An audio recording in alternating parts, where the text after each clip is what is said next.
Ei, som. Vocês podem chegar mais à frente, ou pode ocupar aqui também, tá? Aqui, ó. Podem vir para cá. Caso da filmagem.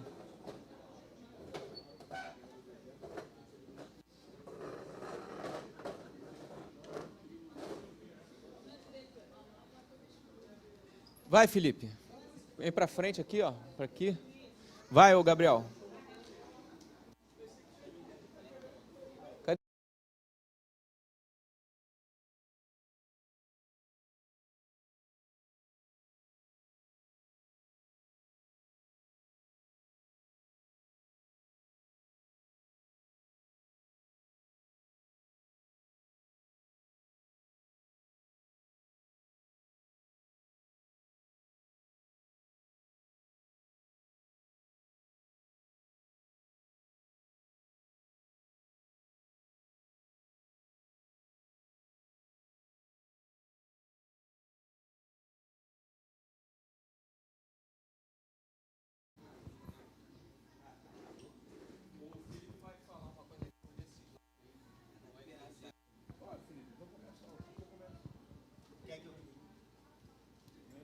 O senhor não vai dar as boas-vindas?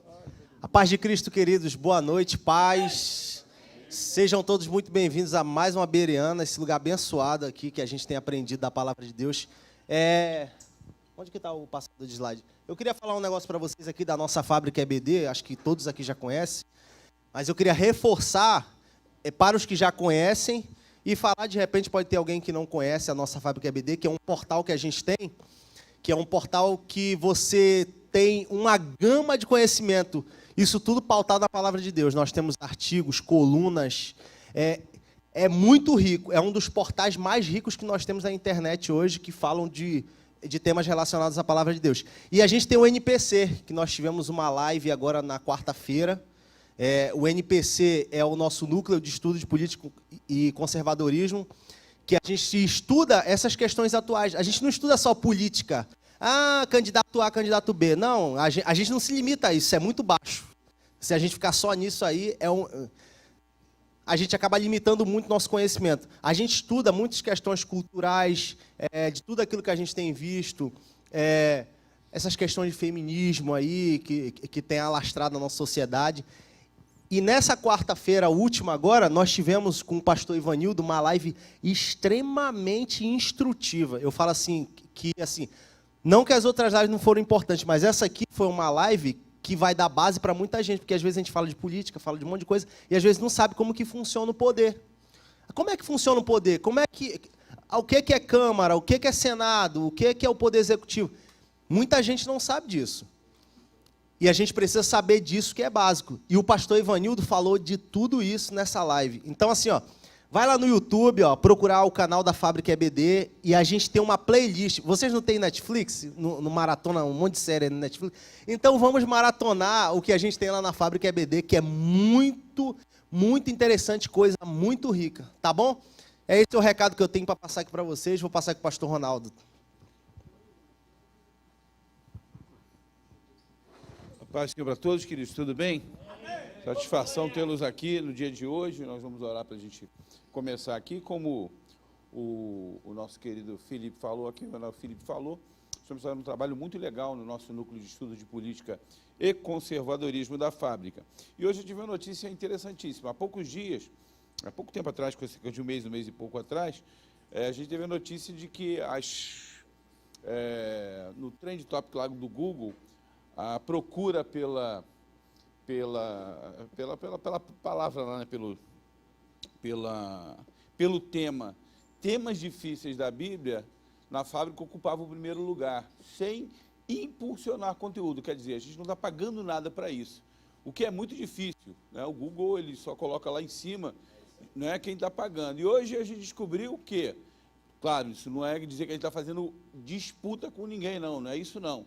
Mas para a gente é extremamente relevante. Quando você fala sobre questão de interatividade, digital, EBD, digital, hoje também está aparecendo, superando inclusive a Casa Aplicadora da Assembleia de Deus, que é da Convenção Geral da Assembleia de Deus e que está fazendo esse trabalho já há muitos anos. Então é bastante você verificar a relevância, né, o que a gente tem posto lá de conteúdo dentro da fábrica. Vale muito a pena. Se você ainda não é um pesquisador, né, você ainda lá não consulta, você ainda não conhece o que tem dentro da fábrica, vai lá que você vai se surpreender com a qualidade do material que está sendo disponibilizado naquele lugar. Vamos agradecer ao Senhor, vamos ficar de pé por alguns minutos, vendo muitas pessoas novas aí, que bom. Eu vou adotar essa estratégia que foi adotada pelo Jailton e hoje também pelo Divanei, né? Foi hoje replicado pelo Divanei, de dar um prolabore às pessoas que assistem aqui a Bereana, para que a gente possa ter toda vez ela... Graças a Deus. Estou brincando com isso aqui. Senhor, muito obrigado por estarmos aqui na Tua presença, louvamos o Teu nome, por estes momentos que iremos passar aqui, pela Tua boa mão sobre nossas vidas, que Tu, ó Deus, possas nos abençoar, Senhor, nos iluminar, nos ajudar. Ó Deus, o Teu servo virá falar, Senhor, sobre o rei Davi. Conhecemos muito da história dele, conhecemos, ó Deus, os seus feitos, conhecemos, ó Deus, a sua influência em vários aspectos, ó Deus, da nossa religião, Senhor, aquilo que ele escreveu, a sua vida, a sua biografia. Ajuda, ó Deus, o Edivanei, Senhor, a trazer coisas maravilhosas da Tua parte para nós, Senhor. Para que possamos, ó Deus, nos alegrar, para que possamos nos conscientizar, para que possamos, ó Deus, guiar, Senhor, iluminar os nossos passos, Senhor, no caminho, Senhor, que Tu, ó Deus, quer nos conduzir, Senhor. Deus, assim como Davi, Senhor, foi amado por Ti, como Davi, ó Deus, foi confirmado por Ti no reino, que Tu possa, ó Deus, também amar e confirmar, ó Deus, as nossas vidas no Teu reino, Senhor. Queremos, ó Deus, ser realmente reis e sacerdotes, Senhor, reinarmos contigo em glória. Seja conosco, nos abençoe, esteja nesta noite, nos nossos corações, na nossa vida, com a Tua presença aqui nesse lugar e também na vida e no coração dos nossos internautas. Muito obrigado, Deus, por tudo, te agradecemos no nome de Jesus. Amém. Vocês podem se sentar, vamos receber com muita alegria, com entusiasmo, nosso vice-dirigente aqui, vice-superintendente da Escola Bíblica Dominical da Assembleia de Deus de Vitória em Cristo, o nosso querido, amoroso, perfumado, cheiroso, lindo, pastor Edivanei Fernandes. Valeu, pastor. A verde, imagina quando ficar madura. Boa noite, meus irmãos, a paz de Cristo. Maravilha.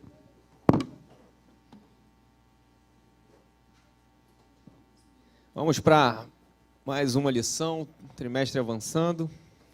De fato, agora chegando na metade, né? Lição 7 é exatamente a metade do nosso trimestre, lição que faz essa ponte de mudança aí para a parte final da lição, e certamente tem algumas lições interessantes aqui sobre a vida de Davi, né, aqui tratado como um líder guerreiro. Antes de eu começar aqui especificamente a lição, quero dar um recadinho importante.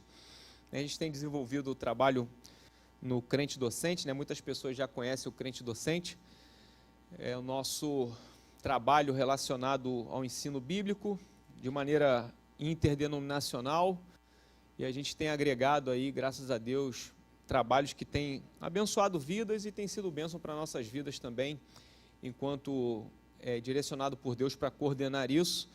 O Crente Docente tem, acima de tudo, não só promovido o ensino bíblico, mas também promovido pessoas, né, que são chamadas para esta área do ensino bíblico e que têm, de alguma forma, também despontado no cenário. Outros, né, a gente conta já desde o início do Crente Docente, como o caso do professor Jailton, que deu aula aqui semana passada, que já era um mestre consagrado em nosso meio, mas que a gente, como diz aí no ditado popular, a gente tem arrancado o couro do professor Jailton.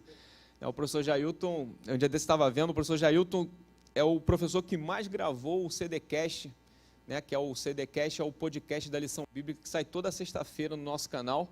Então, você vê, né, o professor Jailton é bem requisitado, eu peço bastante coisa aí para poder trabalhar. E o Crente Docente, ele tem feito também alguns trabalhos relacionados ao incentivo de novos professores, capacitação de novos professores, também um convívio, né, relacionado a essa capacitação.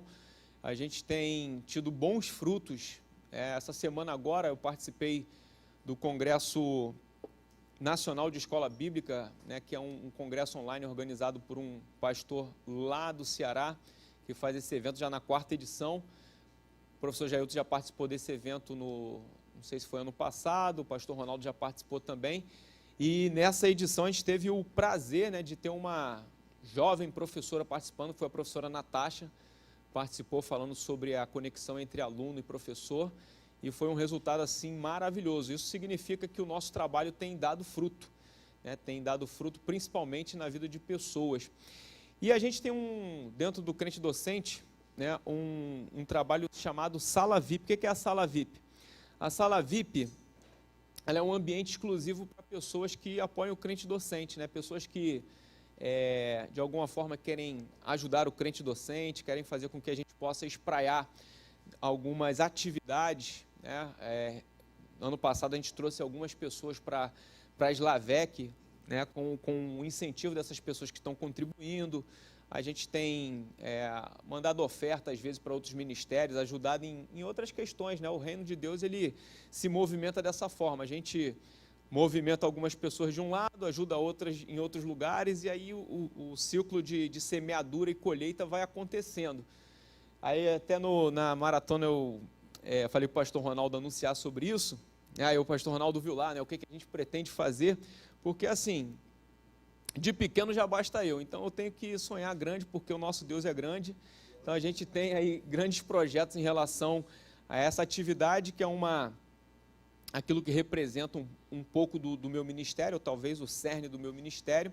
E a Sala VIP tem sido esse ambiente onde as pessoas colaboram com o Crente Docente, e como forma de retribuição, a gente fornece alguns materiais para as pessoas, a gente fornece cursos também, né? A gente está agora botando tudo numa plataforma.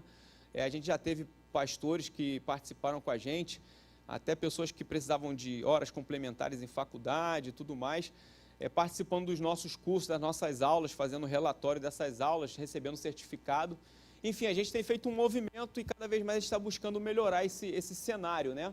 Para dar material de qualidade e também fazer com que as pessoas cresçam. Então, aí a pessoa que ela participa dessa Sala VIP, ela recebe, né, materiais em vídeo, a gente tem reuniões interativas, a gente faz análise de livros. A gente, por exemplo, nesse trimestre, a gente tem um material exclusivo, que ele é uma palestra, né? Nessa, o pastor Gilson Paulo é um professor que também apoia, faz uma palestra com mais de 2 horas de conteúdo, falando sobre o tema liderança cristã, não da revista em si, ele fala sobre um aspecto geral, um aspecto histórico, né? Como que era a liderança na Grécia, no tempo antigo, como que era a visão em Israel sobre liderança.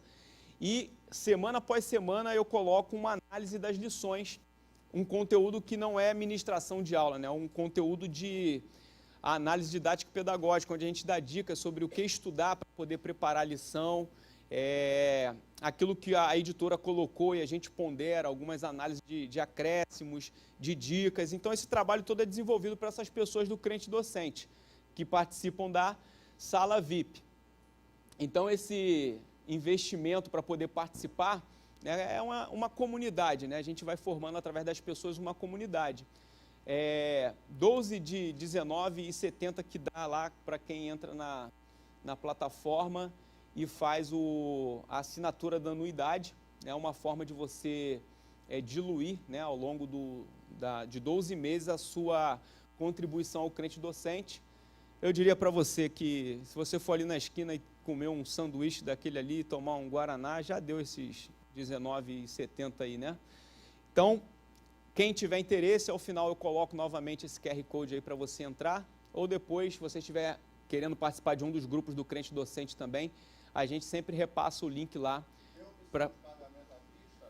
Esse é o melhor possível, porque já integraliza logo o valor de uma vez, né? À vista é sempre bom, né? À vista sai com desconto, porque ali é 12 de 19,70. À vista, você tem aí R$40 de desconto, se for fazer o cálculo, né? Então, é maravilha, é bênção total. Então, se você quiser, tiver a oportunidade, isso aqui não é para quem vai fazer isso aqui para deixar de semear na igreja, deixar de repente, contribuir com algum ministério que você já contribui, com alguma obra social, não. se você tem a possibilidade, o desejo de participar e contribuir, assim o faça. Então, Davi, um líder guerreiro, né? Lição de número 7, que a gente está aí para conversar sobre essa lição. A gente hoje só está com um microfone, né? O menino do som disse que o outro microfone deu um problema. Então, como que a gente vai fazer? A minha lição, como você já sabe, quem não está vindo aqui pela primeira vez e vem sempre, já sabe que a lição do trimestre, a que for a maior, é a lição que eu vou ministrar, né? O pastor Ronaldo não faz isso de propósito, mas é uma situação que acontece. Então, essa lição ela tem 4 tópicos, então uma lição muito extensa, assim como foi também a lição de José que eu ministrei, porque são 2 personagens aí que acrescentam muito quando a temática é liderança. Então, como que a gente vai fazer? Eu vou hoje tentar não acelerar tanto, mesmo que a lição seja muito rica aqui em conteúdos, mas se você quiser participar, você levanta, que oportunamente eu vou aqui no Contato Visual te ver e vou até você levar o microfone para você participar. Vejo também que hoje vieram algumas pessoas que não estão vindo aí para a Escola Bereana, então, por exemplo, Felipe, né, veio aqui prestigiar, sei que também às vezes vem com umas perguntas para dificultar o ambiente, mas está tudo certo, Sepúlveda está viajando, o pastor Josiel está aqui, porque o pastor Josiel só... Tá, então, maravilha. Então, Davi, um líder guerreiro, a lição de número 7, para poder a gente começar a nossa reflexão. Eu diria o seguinte, nós precisamos pensar que a editora, né, e o comentarista, o pastor Walter Brunelli, ele vai aqui dentro da revista trazer o que nós podemos chamar de um recorte, né, um recorte da vida de Davi. Por quê? A vida de Davi, ela pode ser resumida em fases, principalmente a fase derradeira da vida de Davi tem a ver com a conclusão do seu período de reinado. Mas uma fase muito importante para a vida de Davi é a parte que eu chamo de período de preparação. O período de preparação da vida de Davi contempla exatamente esses fatos que estão aqui relacionados na lição de número 7. A revista ela vai trazer uma parte inicial, tanto da parte da escolha de Davi, a unção de Davi como rei, e você vai ver que a história se desenvolve dentro de um aspecto de preparação, literalmente. E aí, como você já tem visto aqui nas nossas lições, a liderança, quando ela é chamada, antes de que ela tome, vamos dizer assim, posse, onde ela adentre ao posto ao qual Deus direcionou para ela, a gente vê um tempo que eu posso chamar de um tempo um tanto quanto sombrio, porque a preparação ela é sempre com um ar de dificuldade, ela é sempre com um ar de retirada de conforto, é desconfortável o período da preparação. O período da preparação quase sempre não tem nenhuma ligação com o cenário da exaltação de Deus nas nossas vidas.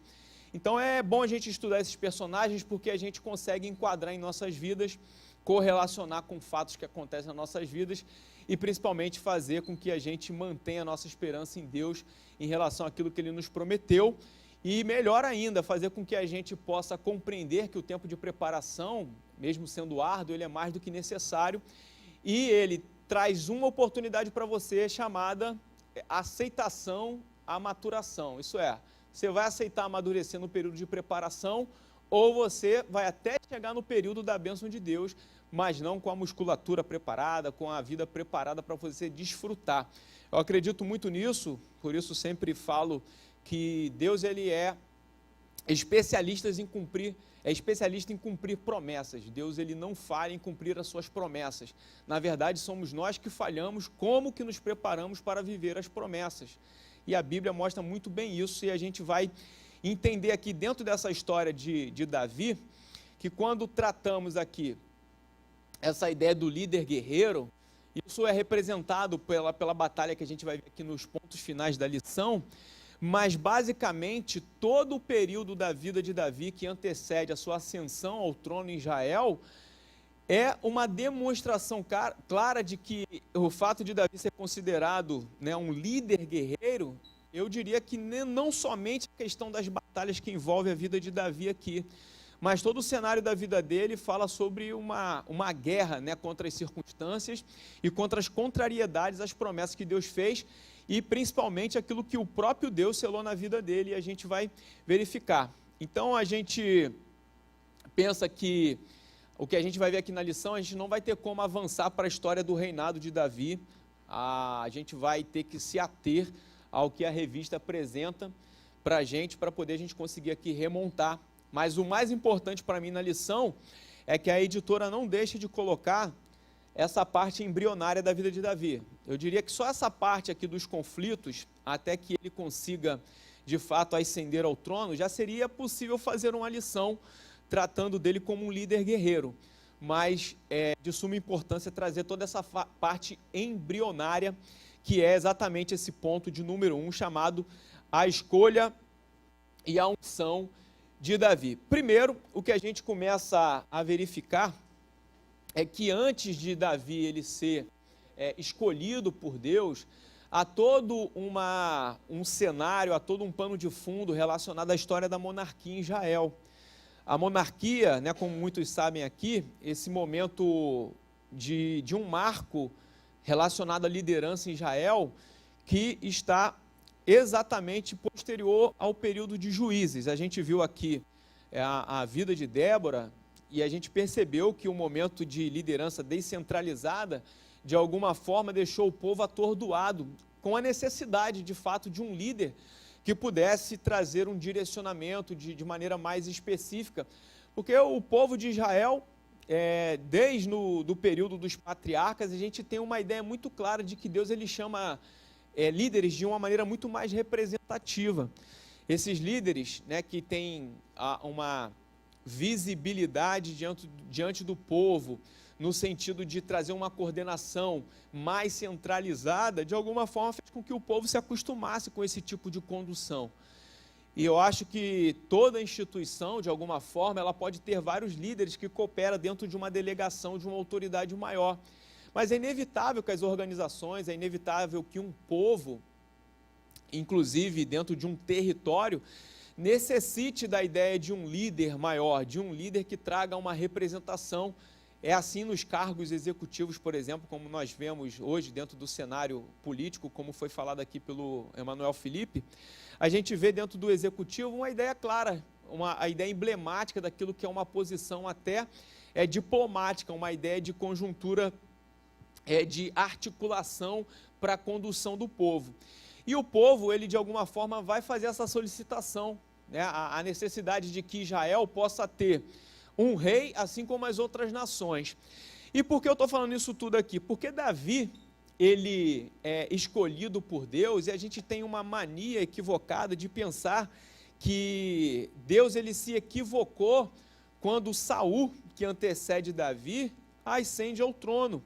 A ideia de que o povo pede um rei não significa que Saul vai ascender ao trono, que Saul vai ser o primeiro rei em Israel, o primeiro daquele que abre um cenário de monarquia em Israel, que Saul ele foi colocado de maneira aleatória no trono. Quando a gente vê o capítulo 10 do primeiro livro de Samuel, o que a gente pode perceber? A ideia é muito clara. Saul ele vai ser ungido, há uma legitimidade em relação à autoridade de Saul. Saul ele tinha predicados, ele tinha adjetivos suficientes para poder exercer o que exerceu. Isso a gente precisa entender. Porque a gente tem então uma revista que trata sobre os reis de Israel, e eu dava as lições falando sobre Saul e Davi, e até eu mesmo tinha essa configuração de que Saul ele é o rei pedido e que Davi é o rei escolhido. Só que o fato de Saul ser pedido, na verdade, mais configurava o sistema de governo em relação à monarquia. E isso atribui exatamente o que eu falei para vocês. Deus ele legitimou Saul no trono em Israel, ok? Saul tinha predicados, Saul tinha adjetivos suficientes para poder ali prestar, né, a sua função como rei em Israel. Só que a gente sabe que Saul ele vai de alguma forma se desprender dos princípios de Deus, ele vai de alguma forma caminhar com uma aversão e de alguma forma a quebra de princípio que a gente vê relacionado à vida de Saul vai fazer com que o próprio Deus deixe de segui-lo. A gente vê isso no capítulo 15 de 1 Samuel, e isso é muito claro. Qual é a ideia? A gente, quando pensa na ideia de que Deus ele se arrependeu em relação a Saul, representa exatamente isso. Deus ele tem uma aversão à desobediência, ok? A autoridade dada por Deus para Saul, ela é subvertida por conta dos princípios quebrados por Saul.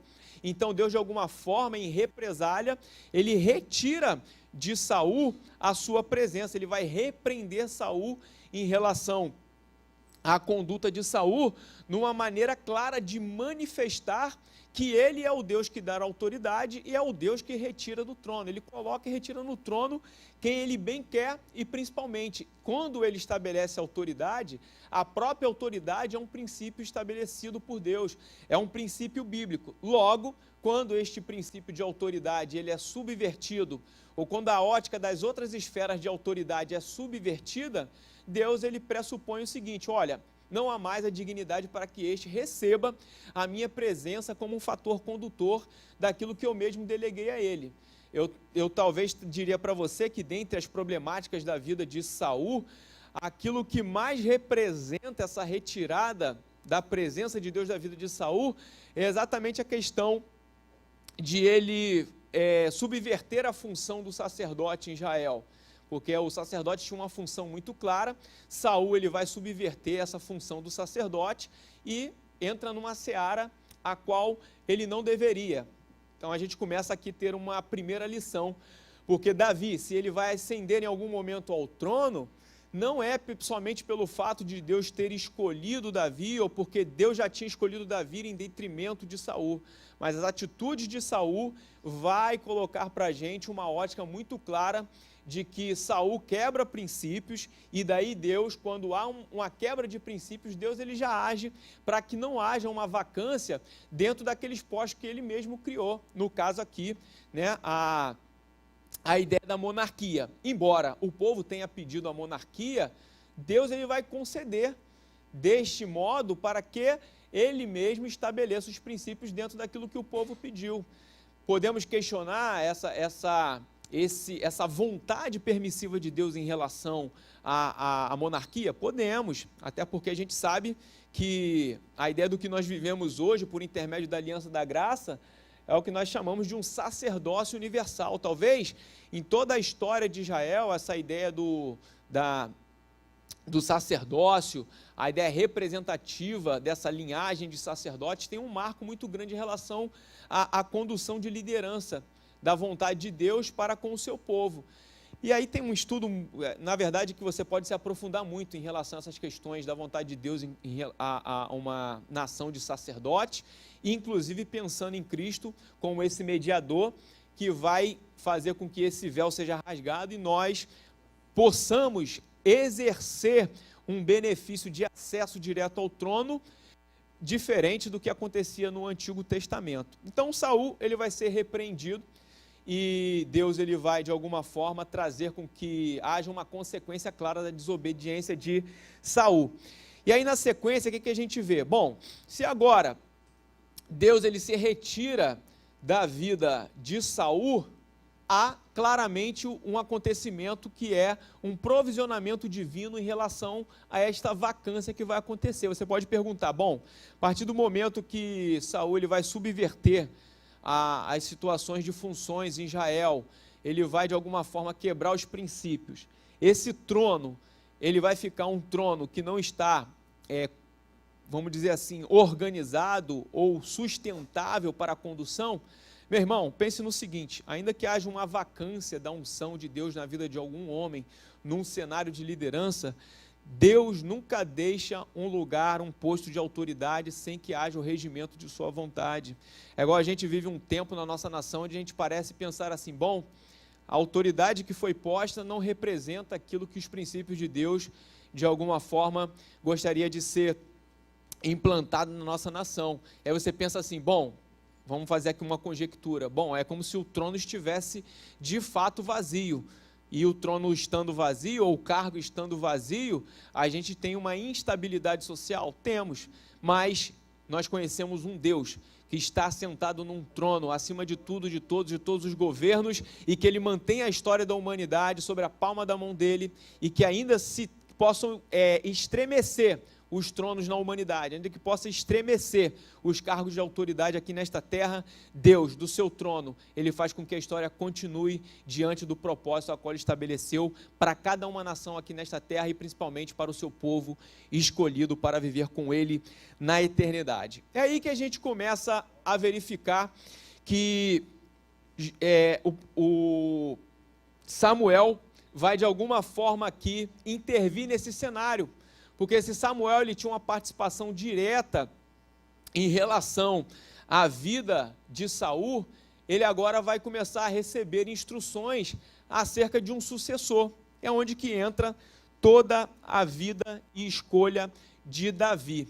Você sabe que a história vai contar a partir aqui do capítulo 16, de maneira mais específica, a ideia de que Samuel ele vai à casa de Jessé, porque há uma direção divina para que naquele lugar ele possa ungir o novo rei de Israel. O fato que Samuel, sabendo das suas atribuições e principalmente sabendo do seu vínculo, porque de alguma forma você deve prestar contas a quem está ali reinando, Samuel, de alguma forma, ele vai se manter receoso em relação a isso. A Bíblia vai dizer até que ele vai perguntar a Deus como que ele vai, de alguma forma, proceder com essa questão de ir até a casa de Jessé para ungir um rei, sendo que existe um rei estabelecido em Israel. Interessante porque o rei, ele continua estabelecido no âmbito civil, no âmbito social, no âmbito da hierarquia social. Saul, ele continua estabelecido. Mas a ideia muito clara da sequência do texto bíblico é que, a partir da retirada do Espírito de Deus da vida de Saul, Deus já não considera mais como alguém que tem a procuração dele para poder representá-lo na terra. Muito interessante isso, porque às vezes nós temos pessoas que estão em cargos com um determinado nome, com uma nomenclatura de função, mas que há muito tempo Deus já retirou a mão da condução disso. A gente pode ver que quando isso acontece, há uma maneira de nós percebermos que há falta de produtividade, falta de fruto, porque Deus, onde ele tira a mão, de fato, pode ter coisas que acontecem dentro da perspectiva humana, pode acontecer movimentos dentro da perspectiva humana, mas na perspectiva sobrenatural, na perspectiva transcendente de Deus, exatamente vai haver ali uma retirada da manifestação divina por intermédio desta pessoa. Fato é que Samuel, como a gente vê no capítulo 16 dos primeiros versículos, Samuel, para de alguma forma, aqui a gente aprende algo muito interessante, nem toda a verdade precisa ser dita por completa, principalmente quando o momento não é adequado. Nem toda a verdade precisa ser dita por completo, principalmente quando o momento não é adequado. Então Samuel, ele vai, de alguma forma, para poder despistar toda essa situação relacionada ao que ele poderia sofrer em relação a Saul, Samuel, ele receoso dessa situação, ele vai levar um bezerro sobre o pretexto de oferecer um sacrifício na casa de Jessé, e isso não é mentira, é verdade. E a verdade aqui ela é apresentada até o momento em que preserva toda a estratégia de Deus para que Davi fosse ungido como rei. Então, no capítulo 16 de 1 Samuel, a gente vê essa apresentação muito clara. Samuel ele vai tomar rumo à casa de Jessé, vai levar um bezerro com a ótica de que ali vai ser feito um sacrifício. E o que a gente começa a ver ali? Se você já viu um desfile de moda, é interessante porque o desfile de moda, além de ser algo muito estranho, porque a gente vê roupas muito estranhas num desfile, porque a ideia do desfile é que o estilista, ele pressupõe a visão de uma moda para um tempo vindouro que é totalmente oposto ao tempo presente. E o que acontece na casa de Jessé?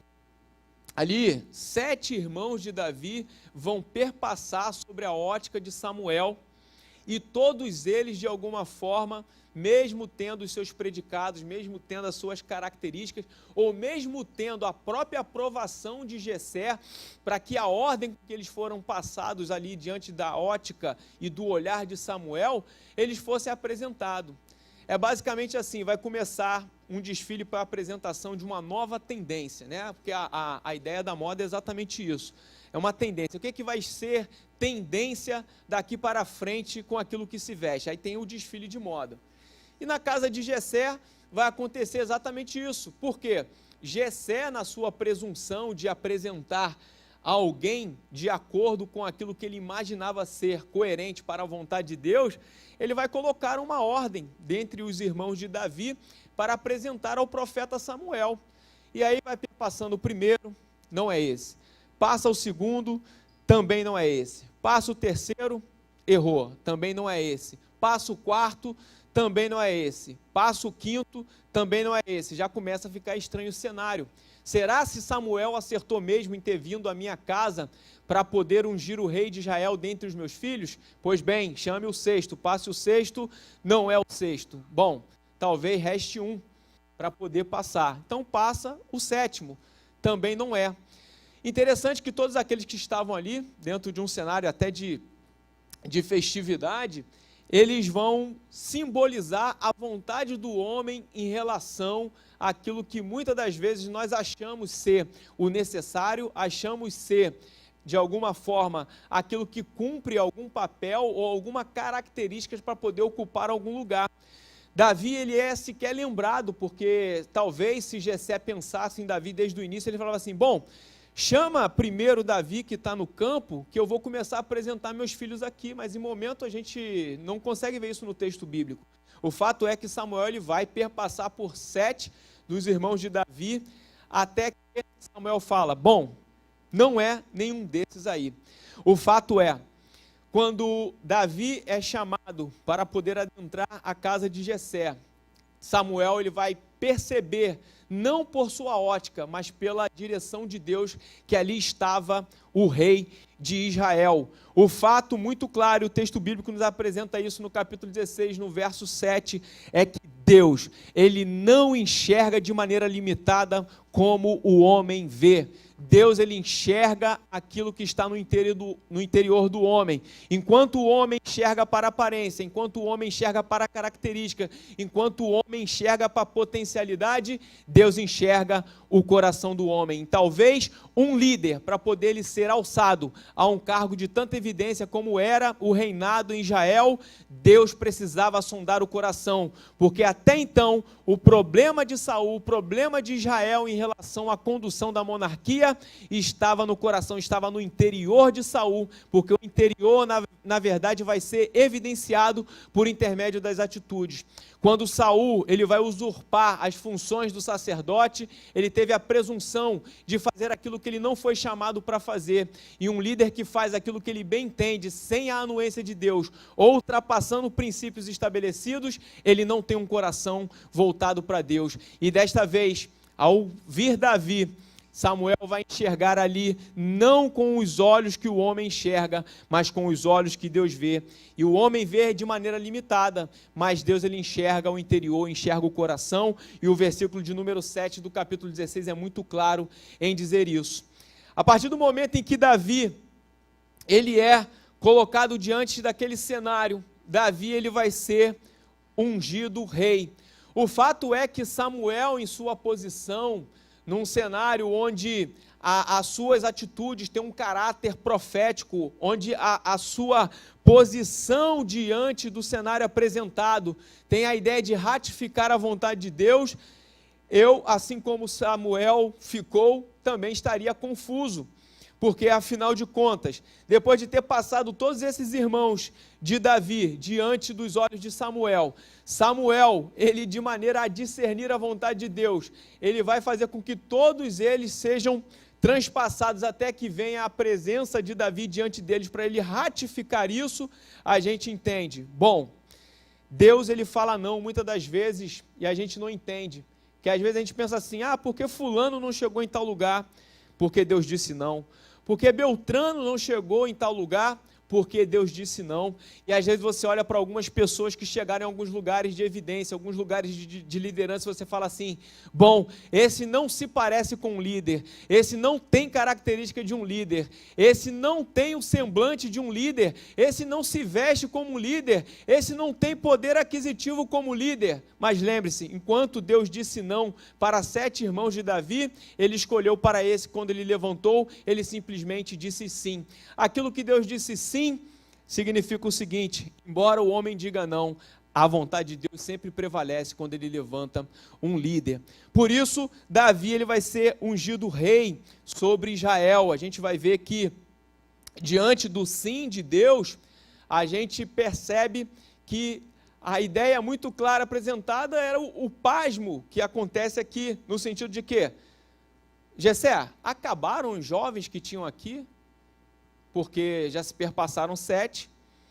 Quando o Jessé fala que falta o menor, a ideia muito clara desse menor aqui no hebraico, né, o termo que vai enfatizar a representatividade dessa palavra, é que o menor não é só em relação à estatura, mas também uma questão de posição.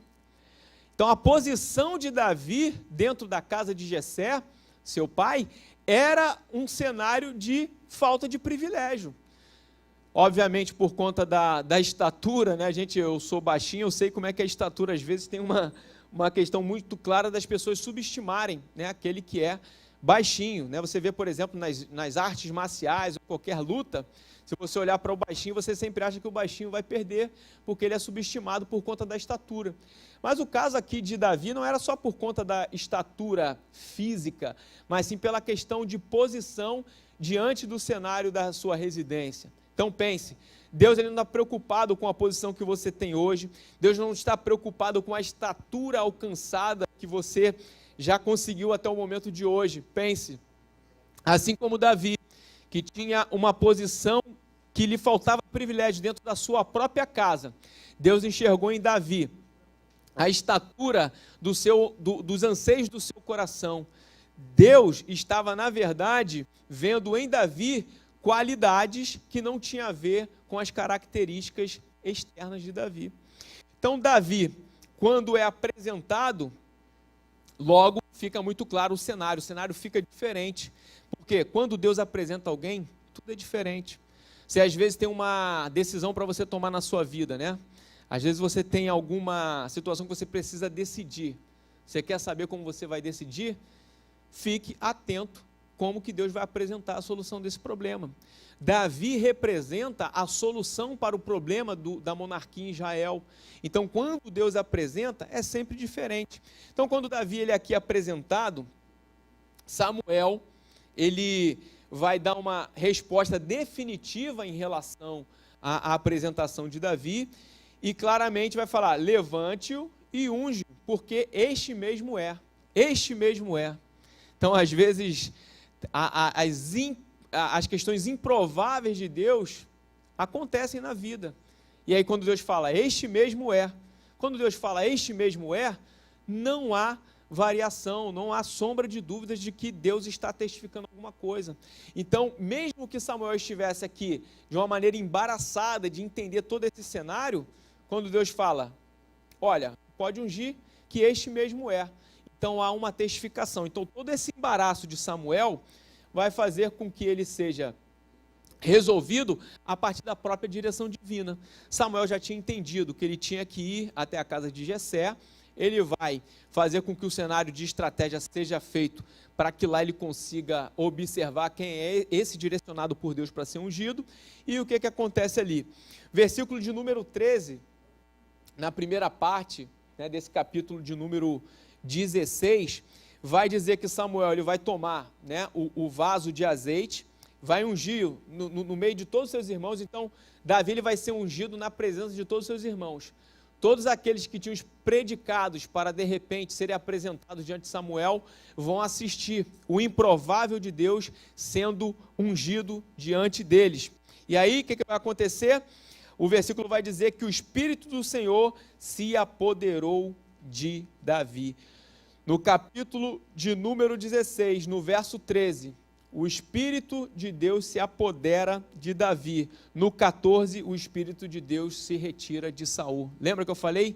Não há vacância na posição, no trono que Deus estabeleceu. Poderia parecer que socialmente o trono estava mal representado por Saul, mas na ótica da preparação de Deus, Davi já tinha sido ungido. E posteriormente, isso significa que algo muito interessante, eu quero que vocês reflitam comigo. O trono de Israel era quantos tronos? Um só, né? E aí você vê que a questão da autoridade é algo tão interessante, que Deus ele preza tanto por este princípio, que aqui há uma apresentação muito clara. Deus não vai ter 2 reis ungidos simultaneamente no trono. Então você vê que todo o cenário que a gente vai ver depois da vida de Salomão, a divisão do reino, você vai ver porque o período pós-cisão dos reinados em Israel, ele é tão turbulento. Porque há uma usurpação do princípio da autoridade. O que começa a acontecer ali? Ao invés de o rei ele ser ungido por Deus, direcionado por Deus, para que venha a ser ungido pelo representante dele na terra, o que vai acontecer? Há uma presunção de que, bom, agora eu posso ser o rei, eu agora posso ser a autoridade. Então vai ver o quê? Tanto as dinastias desses reis, quer dizer, aqueles que sucedem por questões familiares, vão ter problemas, tanto aqueles que vão usurpar ou matar outros para poder ocupar o espaço ali, eles também vão ter problemas. Está muito claro, se existe uma posição de autoridade, existe um Deus que vai validar essa autoridade. Deus não é Deus para poder dividir a autoridade dos lugares, das posições de liderança que ele mesmo estabelece. É o que acontece aqui. Então, no versículo de número 13 do capítulo 16, o Espírito de Deus vai se apoderar de Davi, e no versículo 14, o Espírito de Deus se retira de Davi. Aí você deve estar falando, bom, pastor Divanei, agora, molezinha, pô, garoto, Samuel vai lá na casa, unge, pô, maravilha, agora é só vitória. Pois bem, mas toda unção, e a unção aqui, ela representa uma ratificação do propósito de Deus para a vida de Davi. Isso significa o quê? Deus estava validando o propósito da vida de Davi por intermédio do recebimento dessa unção. Só que quando um líder ele recebe a unção, não necessariamente ele já passou por todos os preparos que ele necessitava para poder, de fato, reinar. Então a gente vai ver agora, que é o ponto 2 da lição, o preparo de Davi, né? O que Deus vai, de alguma forma, colocar diante da vida de Davi, para que ele, de fato, seja preparado. E aí você precisa entender, se ele foi ungido, mas ainda não é o tempo de reinar, e agora ele vai entrar num cenário de preparação, tudo que Davi viveu anteriormente será jogado no lixo? Não. Porque lembra que Deus ele via não somente como o homem via em relação a Davi, mas Deus ele estava nos momentos do oculto, daquilo que o homem não via, Deus já estava sondando acerca da vida de Davi. A lição vai dizer que Davi reúne múltiplas habilidades. Pense no seguinte, ninguém chega a um lugar de liderança porque lhe falta algum tipo de habilidade ou porque lhe falta algum tipo de qualidade. Às vezes, a gente subestima que nós podemos chegar em alguns lugares porque não damos valor às habilidades que Deus nos deu. Eu diria que você também tem múltiplas habilidades. Às vezes, aquilo que você desempenha requer múltiplas habilidades para um cenário específico. E Davi, ele tem múltiplas habilidades, inclusive habilidades que foram forjadas antes mesmo de ele receber a unção como rei. Isso significa o quê? As habilidades que Deus te deu, ainda que elas não sejam colocadas em prática num tempo específico ou que antecede a promessa, a realização da promessa na tua vida, é um tempo onde Deus sabe se você é fiel às habilidades que Ele te deu. Isso significa o quê? O pouco que você acha que Deus te deu é o suficiente para poder lhe testar se você é obediente. Às vezes você deve estar pensando assim, não, mas eu queria fazer isso, fazer aquilo, eu queria uma oportunidade A, eu queria oportunidade B, eu queria fazer alguma coisa que eu vi o irmão fazendo. Não precisa. O que você precisa é saber quais são as habilidades que Deus te deu para você ser obediente neste tempo, para que Deus, no futuro, Ele venha só utilizar as habilidades que você teve e administrou, para que no tempo oportuno você venha colocar em prática.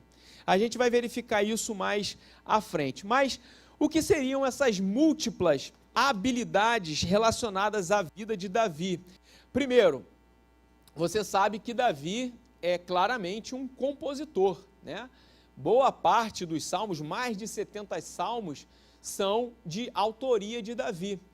Quando a gente fala de composição, eu não sei quantos irmãos aqui entendem um pouco dessa área, mas a composição, ela para poder se estabelecer, para poder palavras virarem um cântico, para poder palavras se tornarem uma música, ou para a junção de notas musicais, de acordes, se tornarem uma determinada canção, é necessário desse compositor muita sensibilidade e percepção em relação à música e em relação ao ambiente que ele está. Porque a música, na verdade, é uma expressão de adoração, né? Pensando aqui no âmbito igreja, a música, o louvor, que nós chamamos de louvor, é uma expressão de adoração. A adoração é um campo muito mais abrangente, que não está somente ligado à música. A música é uma forma de expressar a adoração. Então, a composição, né, a ideia de você fazer cânticos, assim como Davi, que tem mais de 70 salmos registrados na Bíblia Sagrada, nada mais é do que a demonstração da sensibilidade de Davi de enxergar o cenário em que ele está envolvido, a percepção de fala com Deus, para poder expressar isso por intermédio da composição. Você já viu que o artista em si, ele tem muita dificuldade com algumas coisas concretas, né? Porque o artista, ele tende à questão mais lúdica, né? Ele tende mais à questão da reflexão. Então, Davi, ele tem esse predicado aqui de ser um compositor. Eu diria que para um líder é mais do que necessário ter essa sensibilidade de poder enxergar diante das circunstâncias de uma maneira com que ele não necessariamente se envolva com a totalidade das circunstâncias dos problemas, a ponto de ele entender para poder trazer uma estratégia de resolução. Então, essa ideia aqui de Davi ser um compositor, não necessariamente aqui representa só a ideia da música. Isso que é interessante você entender. Outra habilidade, como se não bastasse Davi ele ser um compositor, Davi também era um instrumentista. E também, eu não sei se alguém aqui toca algum instrumento, mas compor e tocar um instrumento são coisas totalmente diferentes. Porque, embora o uso de um instrumento para você tocar uma determinada música que já foi anteriormente composta, também ser uma expressão de adoração, é até uma questão motora totalmente diferente. Ok? Você escrever, você pensar, refletir para poder você compor uma música é uma coisa, outra coisa é você expressar isso por intermédio do instrumento. É totalmente diferente. Por exemplo, você vai ver um instrumentista, você consegue perceber o sentimento dele no instrumento, porque ele tem habilidade para aquilo dali. E Davi, como se não bastasse ele ser compositor, Davi, ele também era um instrumentista. Interessante, preste atenção nisso, eu falei sobre as habilidades. Todo mundo tem habilidade, todo mundo tem alguma habilidade. Davi, ele tinha a habilidade de compor, mas ele também era um instrumentista. Interessante porque através desse talento de Davi, de ser um instrumentista, que ele vai ser introduzido no palácio. Você lembra que no capítulo 16, no verso 14, a gente viu que o Espírito de Deus saiu da vida de Saul? Significa o quê? Toda a casa vazia, se essa casa deveria ser preenchida pelo Espírito de Deus, o Espírito de Deus não está, ou quer dizer, o Espírito de Deus se afugenta da onde há trevas e aonde ele chega à manifestação de luz, o que vai acontecer com a vida de Saul? Perturbação, porque agora espíritos malignos de alguma forma vão conduzir a vida de Saul. Diga, meu irmão. Chegar com o microfone. Na minha tradução fala que o espírito maligno, entendeu? Vinha da parte de Deus, entendeu? Para atormentação, não do mal, né? Vamos lá, o que o irmão está falando aqui, aquilo que eu expliquei. A desobediência de Saul vai, de alguma forma, atordoar a própria vida dele. Ok? É basicamente isso. Você anda fora dos princípios de Deus, você abre uma vacância para várias conduções contrárias. O que o irmão está falando ali, na verdade, é como se fosse uma espécie de represália em relação à própria conduta de Saul. E aí o que vai acontecer?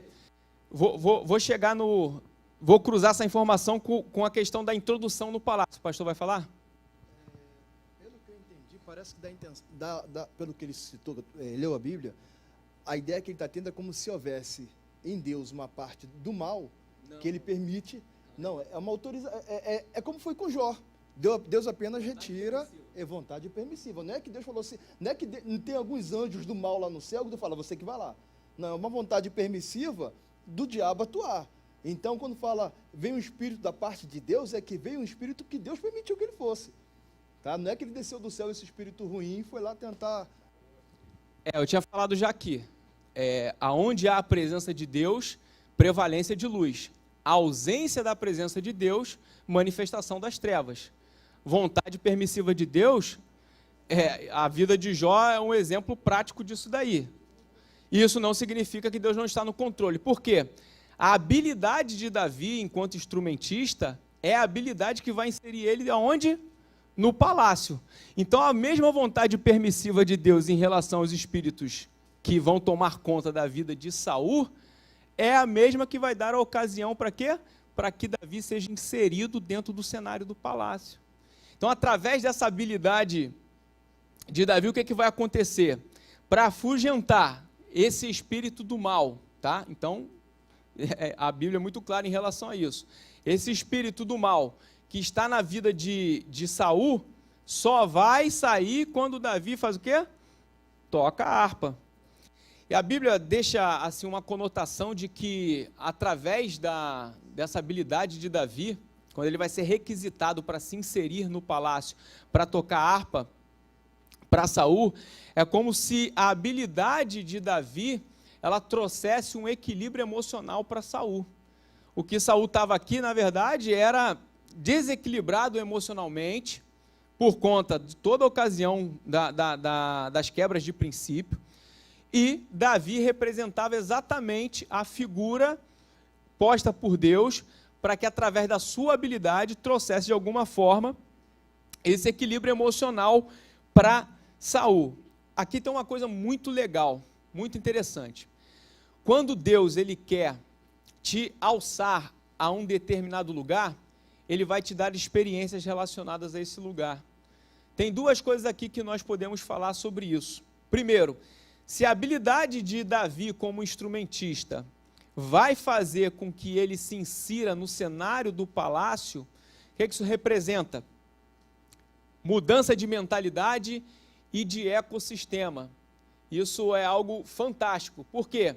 Davi ele tinha sido ungido rei, mas um rei, para poder desenvolver as suas funções, ele precisa ter um pouco de contato com o ambiente a qual ele vai tomar posse futuramente. Então, essa mudança de ecossistema, isso é, a mudança do cenário a qual Davi está inserido, ele começa por uma habilidade que, teoricamente, não tinha nada a ver com o reinado de Davi. Olha que interessante. Isso significa o quê? A habilidade que Deus te deu pode parecer uma habilidade irrisória, pequena, insignificante, mas talvez ela seja suficiente não para poder fazer você viver a promessa que Deus te fez, mas seja suficiente para te colocar no cenário. É como ver a terra prometida, ainda não adentrar, mas por intermédio dessa habilidade você enxergar, bom, falta muito pouco, Deus já me colocou aqui à beira da promessa, e por intermédio dessa habilidade, Ele está me mostrando esse cenário. Então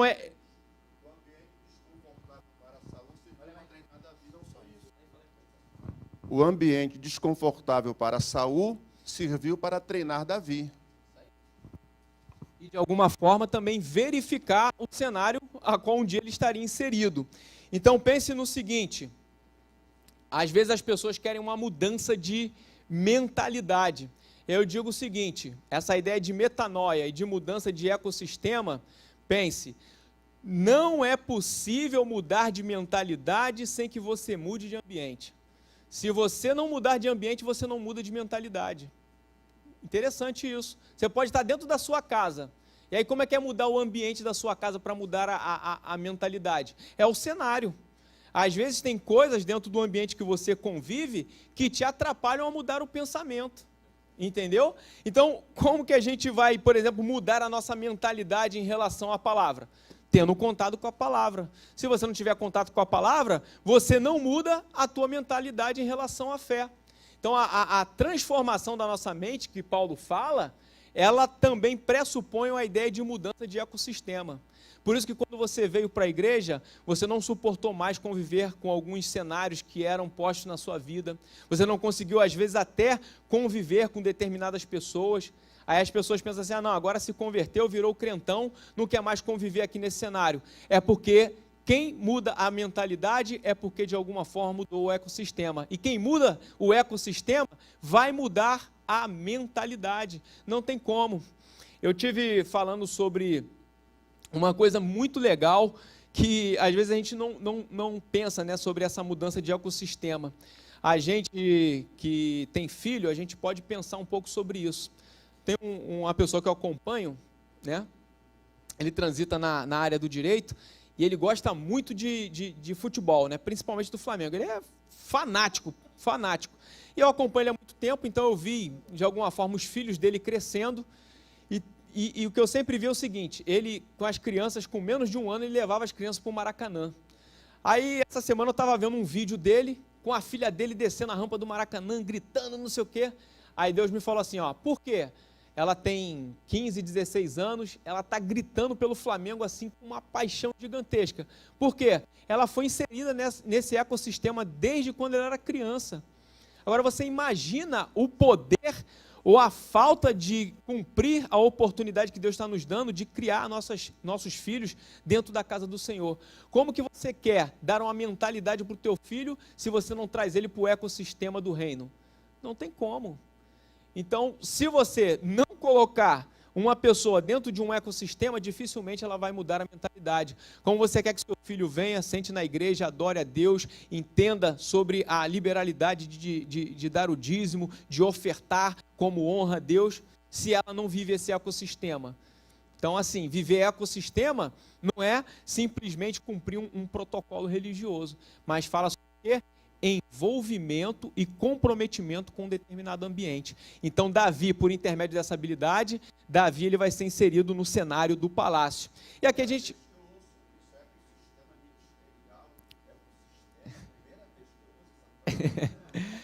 Então, o que Deus está fazendo aqui, na verdade, são construindo pontes com os ambientes do propósito de Davi. Então, a habilidade de Davi constrói pontes para o cumprimento do propósito. E aí a gente tem outra característica, que é o fato de Davi ter sido também ali exercido a função como pastor de ovelhas. A gente vê que no cenário relacionado a essa função de Davi, tanto os aspectos relacionados à obediência de Davi nesta função, como também ele não hesitar em defender as ovelhas, lutando contra leão, contra urso, vai demonstrar esse cenário de fidelidade e de condução, né? A representatividade de um pastor, pensando aqui no cenário do ofício, literalmente, tem uma questão figurativa muito importante, né? Que é a questão da condução, a questão do cuidado e a questão da proteção, que tem a ver com um líder. Então Davi, ele luta com um gigante e vence. Esse cenário do capítulo 17 de 1 Samuel, ele é um cenário interessante, porque talvez aqui seja um marco da vida de Davi. Davi, na verdade, ele vai ver o seu povo sendo achincalhado pelo povo filisteu.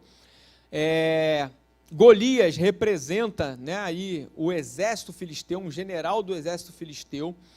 A ideia aqui que acontece é que quando Davi ele vai se deparar com esse cenário que nós vemos no capítulo de número 17, ele, de alguma forma, ele não vai comprar a briga por uma autopromoção.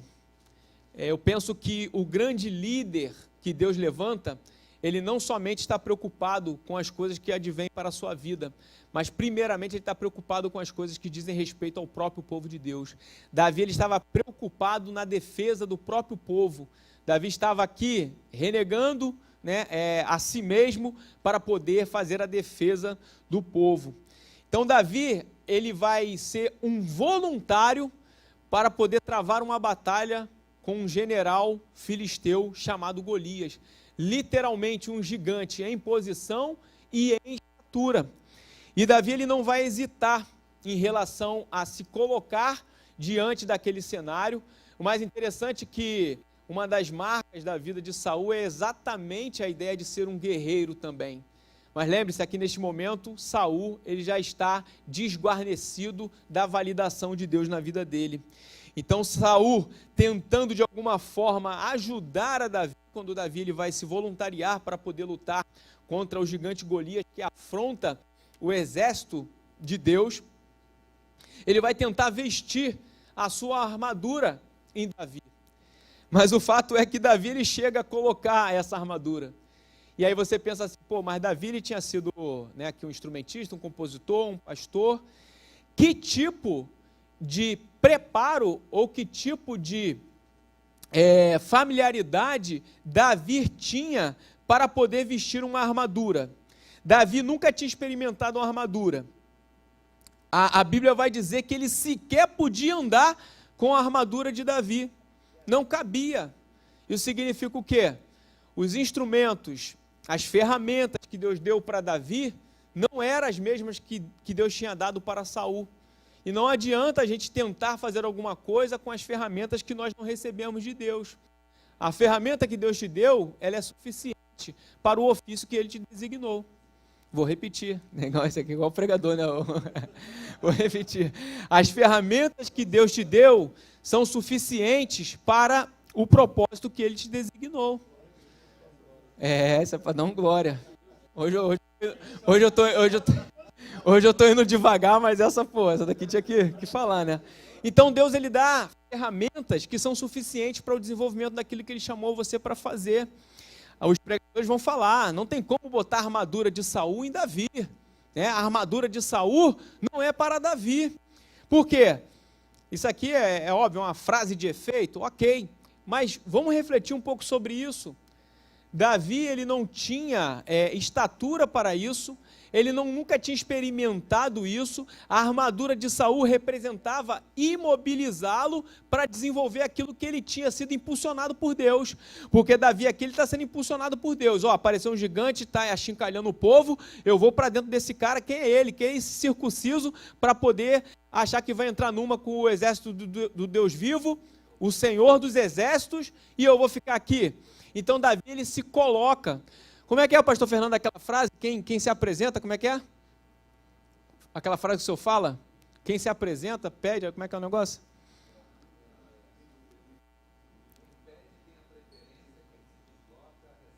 Então, quem pede tem a preferência, quem se desloca... Hein? Gentil Cardoso, técnico de futebol. Então, Davi aqui, ele vai se apresentar, ele vai se colocar diante de Deus, no sentido de, Senhor, pode me usar como instrumento para essa situação. Então, se Davi não poderia usar armadura, porque a armadura impedia, inclusive, a sua possibilidade de se locomover, como que ele usa isso? Então, o que Davi tinha para a luta? Bom, foi aquilo que ele pegou, junto ao ribeiro, 5 seixos, que são fragmentos, né, rochosos, como se fossem pequenas pedras, né? Imagina, você vai lutar com um gigante, 5 seixos que você pega no ribeiro e uma funda para poder você tentar a velocidade para esses seixos, para poder tentar acertar um gigante. Mas, dentro do cenário de Davi, isso daqui é o instrumento possível para poder ele ter o mínimo de habilidade e manuseio. Ok? É igual, por exemplo, você vê, antigamente, as pessoas, pela necessidade, elas exercitavam a escrita. E aí, você fala para a pessoa redigir um texto, escrever uma redação tal, e tudo mais, a pessoa fazia com muito mais facilidade. Vai falar hoje para um jovem de 18, 19 anos, 20 anos, para poder ele redigir uma redação, ou você está dando uma aula e falar para ele redigir alguma coisa. Vai ser uma dificuldade, porque não está acostumado com a escrita. Então, Davi aqui, ele vai usar daquilo que ele tem habilidade, daquilo que condicionado para poder exercer. Aí a pergunta é, bom, se Davi, com o que ele foi? 5 cestos do ribeiro, mais uma funda, aí você fala assim, bom, mas aí não dá. E contra um gigante, com apenas uma pedrinha e uma funda para poder arremessar no gigante, isso não vai dar certo.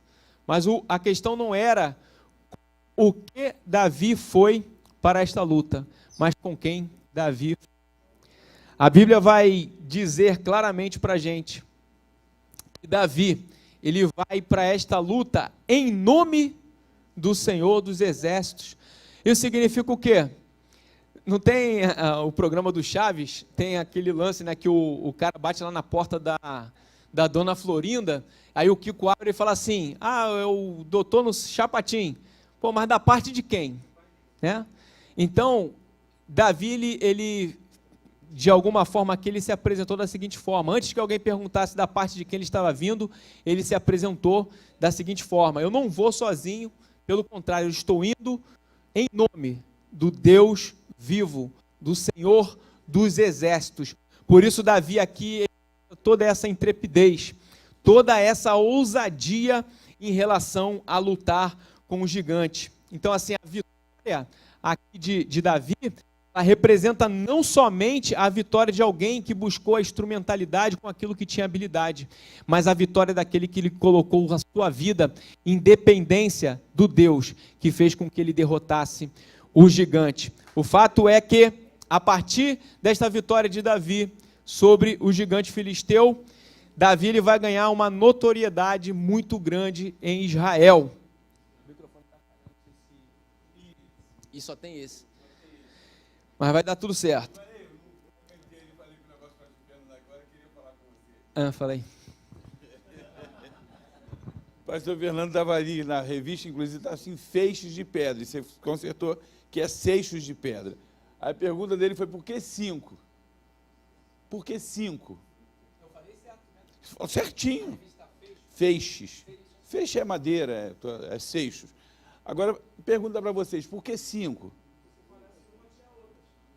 Na verdade é o seguinte, cara, Davi não precisava de errar, ele sabia que ia acertar.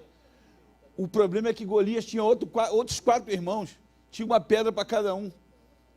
Davi tinha lá filhos de Rafa, Isbibenob, Safi, Lami e um outro transformer que tinha 6 dedos em cada mão.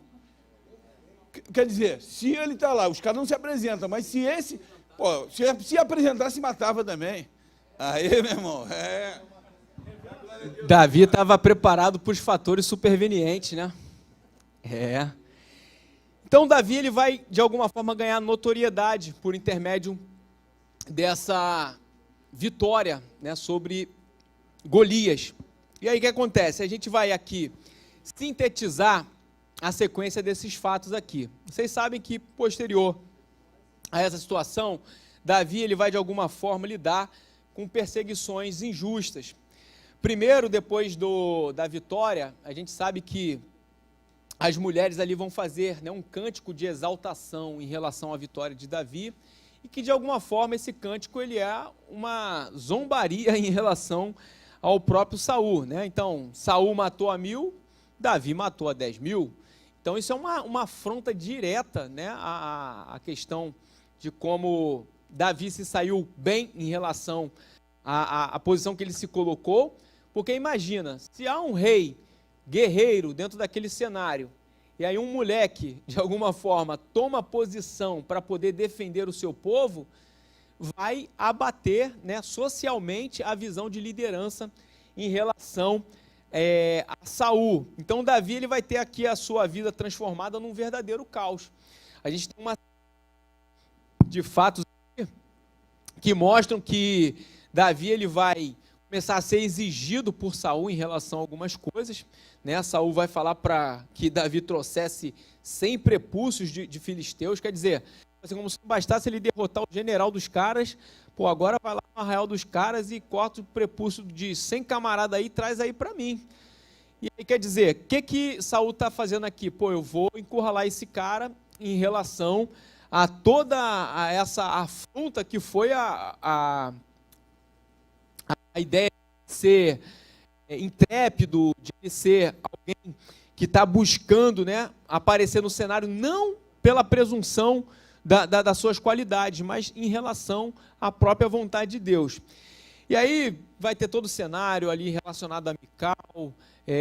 Saul vai de alguma forma ficar no encalço de Davi, vai fazer com que Davi seja de alguma forma se afugente de alguns cenários, para poder inclusive sobreviver. Mas aí eu preciso fazer aqui uma situação que é o marco para mim dessa mudança de fase da vida de Davi, que é a formação do exército de Davi. Porque Davi, ele vai parar na caverna de Adulão, né? Depois ele vai passar na casa do profeta Samuel, ele vai passar em Nob, em Gate, ele vai até se fingir de louco. Davi vai, né?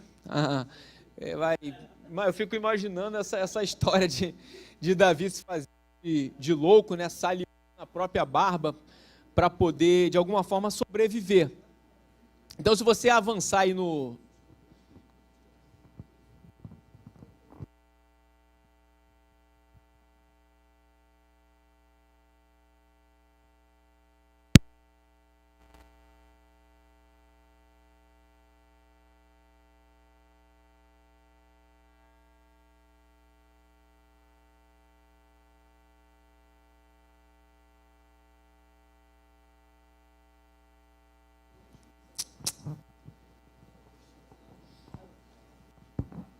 O irmão Jaime está falando aqui sobre Saul ter dado, né, a sua armadura para Davi, como se fosse uma espécie de ser desproporcional, né? No sentido de até tentar colocar Davi numa enrascada, né? Ou enfim, é uma coisa para poder se pensar, porque não sei também se ele estava preocupado com a integridade de Davi também, né? Enfim. Então, a partir desses capítulos ali, chegando até o capítulo de número 21, a gente tem todo esse cenário relacionado a perseguições e da sobrevivência de Davi nesse cenário. E aí a gente tem, culminando, o cenário da caverna de Adulão. Tem o Salmo 142, não vai dar para a gente ler por causa do horário, mas o Salmo 142 é uma oração de Davi que está diretamente relacionada a esse momento da caverna de Adulão. A caverna de Adulão, na verdade, tem uma representatividade muito grande, porque é um momento de fuga, né, de Davi. Os irmãos de Davi, a sua família, né, vai saber que Davi está ali escondido na caverna de Adulão. Eles vão, de alguma forma, ao encontro de Davi. E ali na caverna de Adulão tinha algumas pessoas emblemáticas, né? Assim, pessoas endividadas, pessoas que estavam descontentes. Imagina você estar num cenário onde todas as pessoas que estão contigo estão num cenário de angústia, de problemas, de descontentamento com a vida, endividados. Imagina, você está numa caverna, fugindo, cheio de pessoas atormentadas por circunstância da vida. E aí, na NVI, no capítulo de número 22, no verso 2, a gente vai ver que Davi, ele se tornou o líder deles. Então, esses endividados, esses descontentes com a situação que viviam, que estavam na caverna de Adulão, Davi vai se tornar líder deles. A Bíblia vai dizer que havia cerca de 400 homens ali com Davi. 400 homens.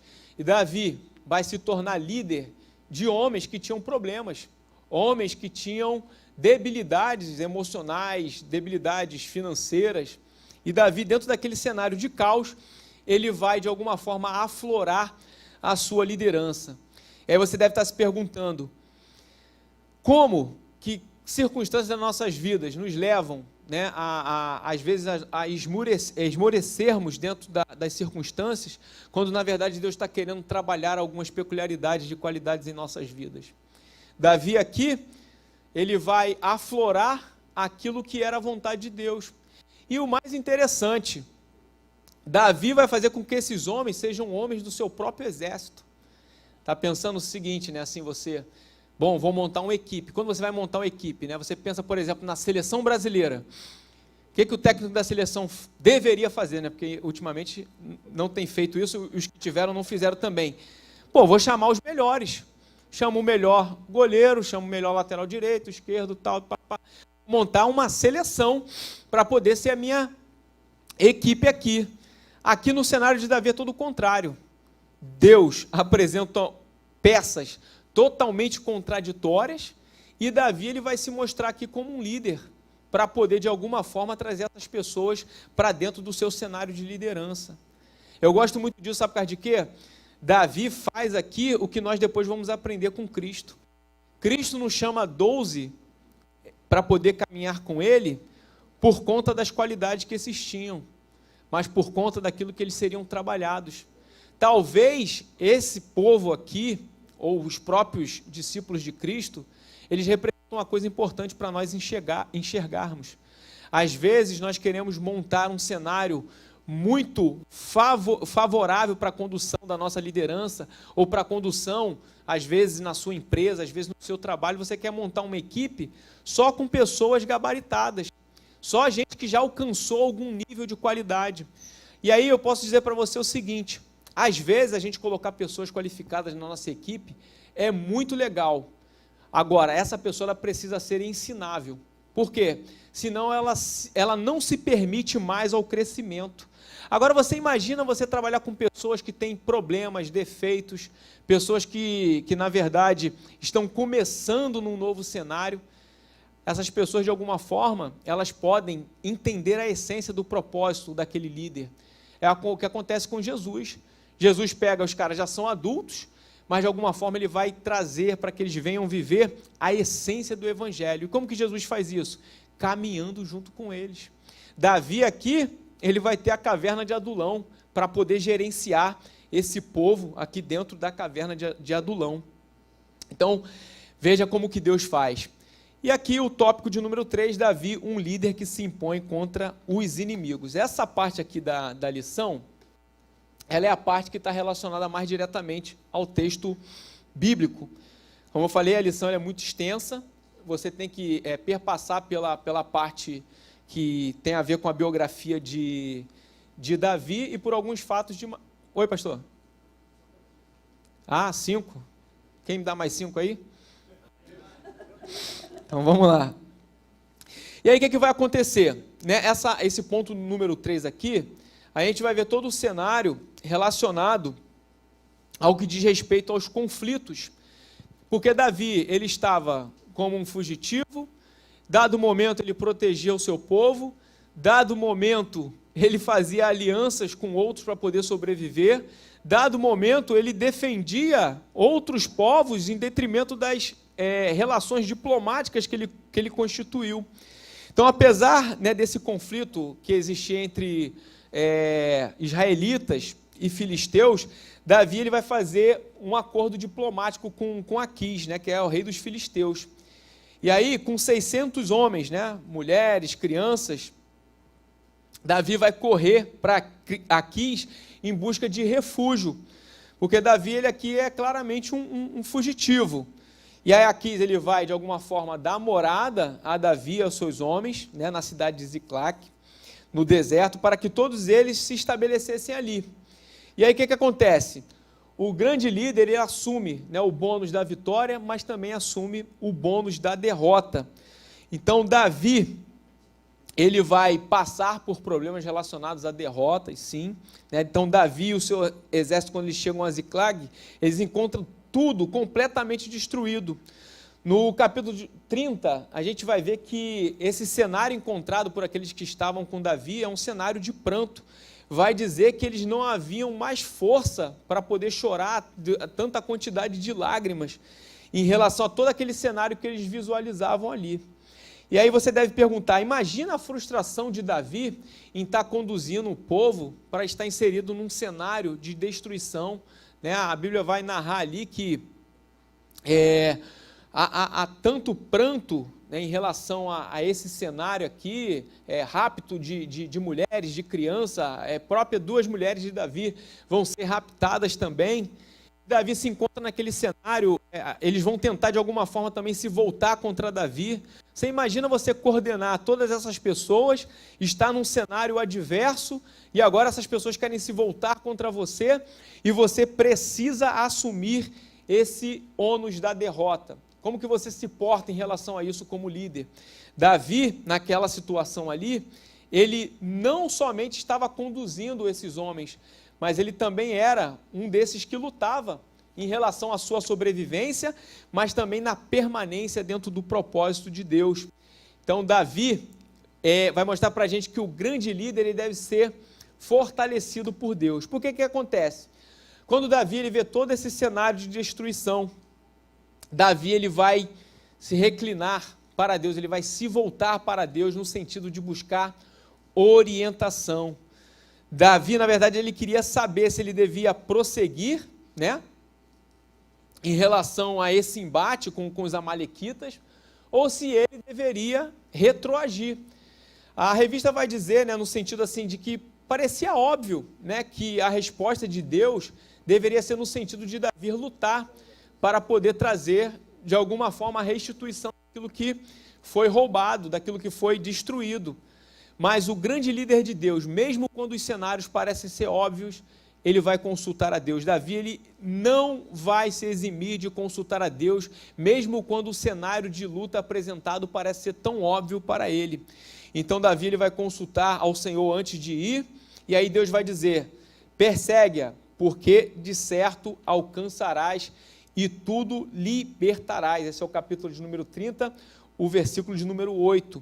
E aí Davi, dentro da orientação de Deus em relação ao cenário que é apresentado, Davi recebe uma orientação, mesmo parecendo óbvio que naquele momento, ele, como um líder guerreiro, que vai buscar, de alguma forma, a restituição do seu povo, aquilo que foi uma afronta contra o povo, Davi ele vai consultar a Deus, porque um líder, diante da orientação de Deus, ele dá passos para poder ir ao encalço.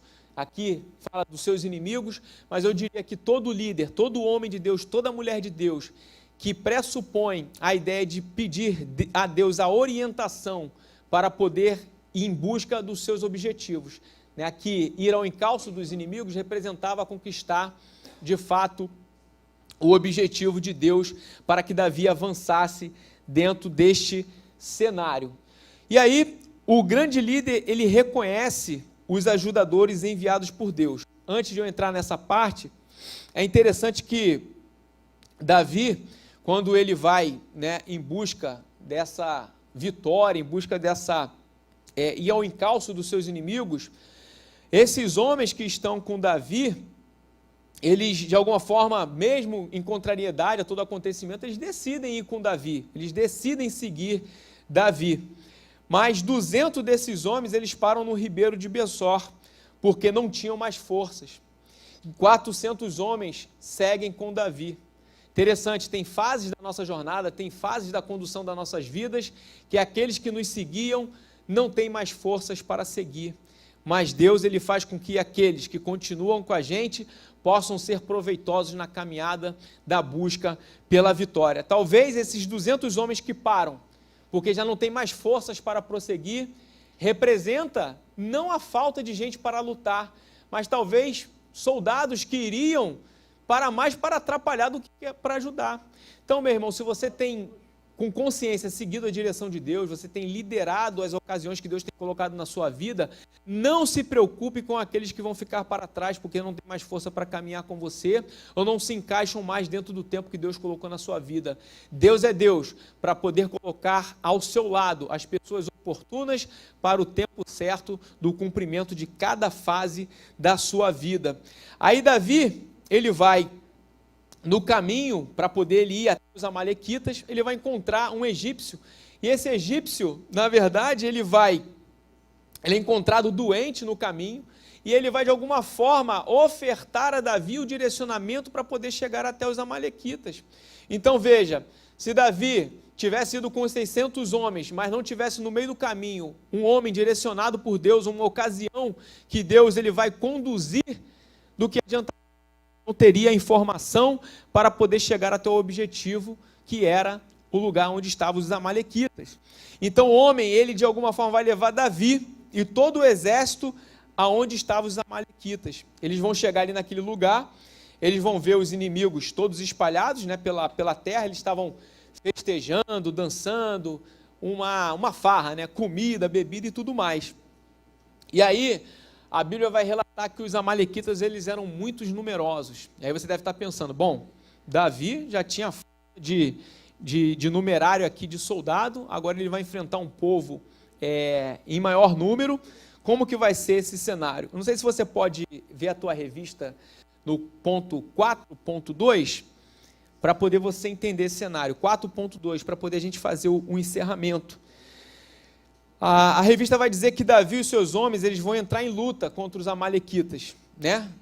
Vai desde a tarde de um dia até amanhã do dia seguinte. A ideia que é apresentada aqui é que tem um grupo de 400 jovens que eles saíram fugindo. Isso a gente vê em alguns cenários de guerras na Bíblia, que isso era como se fosse uma estratégia de guerra para poder poupar a vida, né, daquele povo. Interessante porque você pensa assim, se os amalequitas eram mais numerosos e ainda assim eles usam essa tática de guerra para poder afugentar 400 homens, bom, não tinha essa necessidade se eles estavam em maior número, mas são as estratégias que Deus faz com que o próprio inimigo colabore para a vitória dos seus. Então essa tática aparentemente de guerra, ela vai funcionar em favor do próprio exército de Davi. E aí a revista vai dizer que na guerra, Davi ele não apenas recupera, né, as mulheres, as suas mulheres, as crianças que haviam sido, né, amelhados, né, que a revista fala em ataques anteriores, mas Davi ele volta a Ziclag, né, para poder levar de alguma forma um resultado para aquele que ele fez uma aliança. Então veja que Davi ele mostra aqui de alguma forma a sua conduta. A história de Davi, ela é contraditória quando a gente vê essas situações em que ele foge, essa situação onde ele precisa se abrigar, até mesmo com povos que são inimigos do povo de Deus, mas Davi, ele não deixa de cumprir com a sua palavra, ele não deixa de ser um homem honrado, ele não deixa de ser um homem que mostra exatamente uma postura de um verdadeiro líder. E aí a gente conclui essa lição pensando no seguinte: tudo que a gente viu aqui hoje, que trata sobre essa ideia do Davi enquanto um líder guerreiro, eu diria para você que ela é apenas uma fagulha dentro da história de Davi. Davi vai ascender ao trono na sequência, né, no segundo livro de Samuel você vai ver exatamente o estabelecimento de Davi no trono em Israel. Você vai verificar que Davi ele vai ganhar espaços, o seu reinado vai ser um reinado frondoso, a sua história vai ser um marco, não somente nesse período da monarquia, mas até hoje em Israel, Davi ele tem uma representatividade muito grande. Davi vai ter uma representatividade bíblica, inclusive por conta da vida de Jesus. É um cenário muito grande para poder estudar sobre Davi. Mas uma coisa muito interessante, eu diria que é a grande distinção em relação a Davi. Isso é, o que diferencia Davi de todos os outros líderes que talvez nós vamos aqui estudar durante esse restante de trimestre, o que a gente já estudou aqui. O que distingue Davi é o seguinte: Davi ele pecou algumas vezes, e algumas vezes até de maneira muito grave, mas Davi ele sempre demonstrou algo que nós temos que colocar em prática na nossa vida. Não importa a posição que Deus nos coloca, não importa o ofício que nós desenvolvemos, não importa a magnitude do que Deus faz através das nossas vidas, nós todos estamos dentro de um cenário que podemos errar, que podemos pecar contra Deus. Mas Davi nos ensina o seguinte: se você quer ser um líder, se você quer liderar a sua vida, se você quer liderar aquilo que Deus colocou na tua mão para você liderar, você precisa ter um coração contrito, um coração que se quebranta diante do Senhor. A história de Davi até aqui, ela não tem a amostra de grandes erros que vão acontecer depois que ele vai tomar posse no trono de Israel. Mas eu estou trazendo isso aqui para você entender que toda a base de preparação de um líder pode resultar no sucesso ou no insucesso, dependendo da sua constância de obediência. Davi revela, através dos seus pecados para nós, que todos nós somos frágeis no sentido de combater com aquilo que afronta a nossa carne. Mas também vai mostrar para a gente que Deus ele exerce a sua misericórdia quando nós quebrantamos o nosso coração. Por isso Davi, ele é conhecido na história, assim como nós podemos ver em 1 Samuel, no capítulo 13, apresentado para nós. Davi, ele é conhecido como o homem segundo o coração de Deus. Davi, ele não fica marcado na história somente por conta da sua liderança, somente pelo sucesso do seu reinado, mas Davi fica marcado por toda a história da humanidade, eu diria assim, por conta de ele ser o homem segundo o coração de Deus.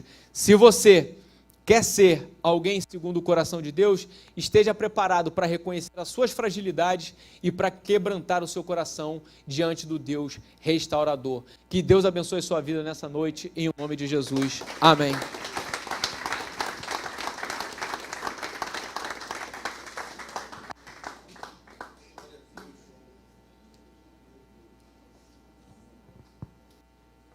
Deus abençoe, Divanei. Meditação abençoada, maravilhosa. Teve que correr para botar tudo dentro do tempo, né? Davi, um homem segundo o coração de Deus. Divanei, um homem terceiro o coração de Deus, né? Tá bom, né, Joaninha? Terceiro, quarto tá bom também, não tá, Joaninha? Não é? O importante é estar ali segundo o coração. Tá bem colocado, né? Tá no pódio, né? Deus abençoe, querido. Sempre um prazer ouvi-lo, Divanei. Eu tenho acompanhado a trajetória do nosso querido Vani e tenho visto como Deus tem abençoado ele cada vez melhor nas suas... Mas é uma coisa bacana nessa passagem do final que você está falando sobre Davi, quando persegue lá, vai lá buscar vai para Ziclag lá ver o quê? E Keila, né, para buscar lá os despojos. Ele tem uma passagem bacana sobre o estabelecimento da divisão da presa, não é? É de que tinha uns homens maus de Belial, aqueles caras que acompanhavam ele, que Davi tinha um exército ali que era um negócio meio esquisito, né? Amargurado de coração, os caras que estavam junto dele. Mas diz que quando esses caras falam, não, peraí, não, nós fomos lá lutar, os que ficaram aqui. Não, deixa ele só as mulheres dele e os filhos. Davi, não, tal qual é a parte dos que foram à batalha, será também daqueles que ficaram, aqueles que guardaram a bagagem. Isso traz para a gente um ensinamento espiritual interessantíssimo, né? Muitas das vezes a gente está pensando o seguinte, não, né, a gente está vendo aquele que está batalhando, aquele que está pregando, aquele que está lutando, aquele que está evangelizando, mas aqueles que estão orando também, aqueles que estão abençoando financeiramente, né? Esses também serão recompensados. A gente às vezes não sabe o alcance de uma oração, né? De um intercessor, de alguém que está, né, ali, né? Tem uma coisa muito bacana, né? Desperta, a Débora falou assim, mães de joelhos, filhos de pé, né? Exatamente isso, aqueles que estão na retaguarda, que muitas das vezes nós não estamos vendo, né? Os esforços, né? Depois a gente lá na frente às vezes vai perceber porque que a gente conseguiu vencer determinada batalha, né? Determinadas guerras, porque tinham pessoas orando por nós. Então, queridos, orem por nós. Né? Como é que tinha uma coisa na rádio antigamente, dizia, faz assim, né? O garotinho que tinha um programa falou assim, eu oro por você, vocês oram por mim. Muito melhor, né? Joaninha, faz aqui uma oração. Você já sabe, quando eu chamo alguém para fazer uma oração, tem que ser uma oração como o quê? Qual é? Forte, né? Porque se for oração fraca, eu mesmo faço, Joaninha. Amém, glória a Deus. Lição maravilhosa. Sempre bom estar aqui, né? É um valor, um aprendizado muito grande. Oremos. Senhor Deus, obrigado, Senhor, por estarmos aqui nesta noite, aprendermos um pouco mais da vida, Senhor, de Davi, Senhor, que deixa uma lição magnífica, extraordinária para todos nós, Senhor amado, nos ensinando, Senhor, a cada dia, Senhor, os nossos passos, Senhor, a nossa caminhada, que não é fácil, mas, Senhor, que é possível chegar à Tua presença com um coração quebrantado, Senhor amado. A Tua palavra diz que Tu não desprezarás, Senhor. Por isso, Pai querido, que cada um aqui nesta noite, Senhor amado, sinta-se, Senhor, abraçado, Senhor, por Ti, ó Pai. Ó Pai querido, que cada resposta, Senhor, chegue para cada um segundo cada pedido, Senhor. por isso, Deus, despede-nos em paz. Muito obrigado por este culto, por esta aula maravilhosa, no nome de Jesus. Amém. Glória a Deus. Vão com Deus, vão com Deus. Paz a todos.